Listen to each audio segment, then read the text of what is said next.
Hello friends, আজকের আমি যাচ্ছি একটু নবদ্বীপ টাউনে কিছু কেনাকাটা করতে। তো চলো এখন বেরিয়ে পড়ি। তো তার আগে আরাধ্যার পাপা আরাধ্যাকে একটু আদর করে নিল।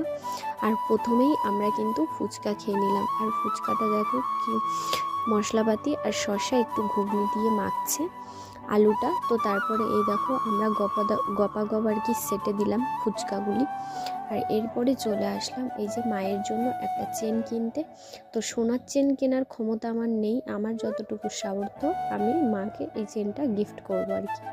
তো চলো তারপরে চলে গেলাম হচ্ছে আমার শাঁখাটা আজকে সকালের দিকে বেড়ে গেছে, তো এর জন্য শাঁখা নিতে চলে আসলাম। আর সোনার শাঁখা করার ক্ষমতাও এখন আমার নেই, তো এর জন্য এই যে শাঁখাই, কিন্তু এটা প্লাস্টিক না। তো একটা শাঁখা নিয়ে নিলাম আর তারপরে চলে আসলাম তেলে 4টে চপ নিয়ে নিয়েছি। আর আমরা এই যে টমেটোর চপ খাচ্ছি এখন।